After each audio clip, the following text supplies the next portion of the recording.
take a very close look at this picture. These, according to the Brussels airport CEO, are the perpetrators behind the attack at the airport that claimed at least 11 lives.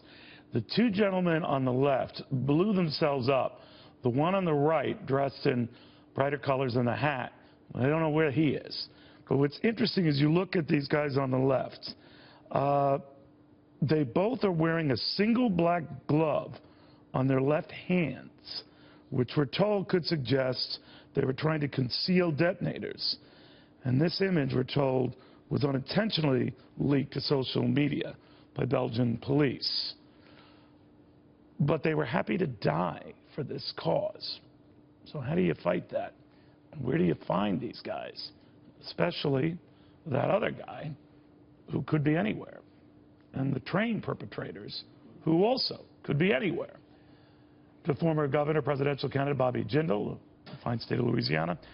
Governor, you know, that is the issue now, as you have Angela Merkel addressing her people in Germany, saying to be vigilant, but many critics in her country are saying, maybe with the best of reasons, Chancellor, you've left us vulnerable with this open-door policy to all these migrants.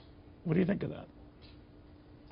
Well, first of all, thank you for having me. Look, our thoughts and prayers go to the victims of this awful, awful tragedy.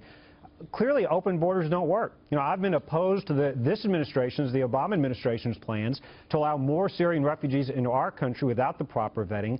Neil, you may remember over a year and a half, almost a year and a half ago, I gave a talk in London about the threat of those who want to come into our societies without integrating. And you remember I said, immigration without assimilation is an invasion. I talked about no-go zones. The left went crazy. The politically correct crowd went crazy. I said then, I say it again, Islam has a problem. That problem is radical Islam.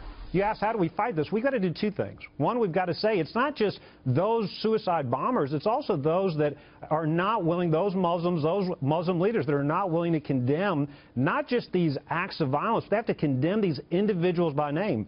And, Neil, they need to say they're not martyrs. They're not going to enjoy a reward in the afterlife. We need to find out who are those that were... literally blew themselves up, Governor. You don't have the liberty of seeing this image.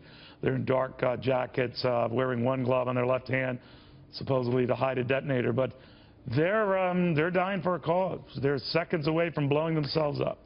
How do you fight that? And well, now's the time for Muslim clerics, Muslim leaders to condemn these individuals, say they're not martyrs. Look, there were folks that hid the suicide bomber they arrested on Friday. There were others that hid him, that knew he was there in Belgium and didn't tell the authorities. We also need Muslim leaders to say they explicitly embrace freedoms that they want for other people, but other religious believers. But here's what's interesting, Governor, in the case of what's going on. Brussels itself isn't sort of like a no-go zone. In other words, where police are leery of going into areas where there's a large concentration of Muslims. But they are in their separate communities, and they do their own thing. It's not that law enforcement doesn't go in, as was the charge in Paris at the time. It's just that these guys police themselves. I guess that could be just as dangerous, huh? Absolutely. Well, Neil, it's a lack of assimilation. We have to question, why do people want to come and live in our Western societies if they don't want to embrace the same freedoms we give to everybody? Look, in the West, we don't discriminate against anybody based on creed, color of skin, race, but it's wrong for people to come and use the freedoms we have to undermine freedoms for other people. You know, the reality is that you've got folks that they want to come here and take advantage of our freedom of speech and same freedoms, freedom of religious expression. But they don't want other people to have those same freedoms. That's why I think it's also important for Muslim leaders to explicitly say they embrace religious tolerance and freedoms for Christians, for people of other religious beliefs other than their own beliefs. So what do you think of Donald Trump's solution to this? Go slow, freeze any new Muslims from going into the country till we sort this out.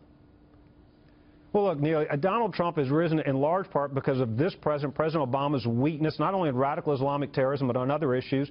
President Obama won't even say the words radical Islamic terrorism. I think both President Obama and Donald Trump are wrong. President Obama can't admit that there are any Muslims that hate us, that want to kill us, it seems. Donald Trump makes the opposite mistake of going so far as to thinking that every Muslim potentially hates us or wants to kill us. I think there's nothing wrong with saying we're not going to let anybody into our country unless we've vetted them, make sure they've got no ties to radical Islam. And once you come here, you've got to assimilate. You've got to integrate. Right. Don't come here unless you want to be an American. Governor, I wish we could chat under different circumstances. Pleasure having you. Just the same. Thank you. Thank you, Neil. Governor Bobby Jindal.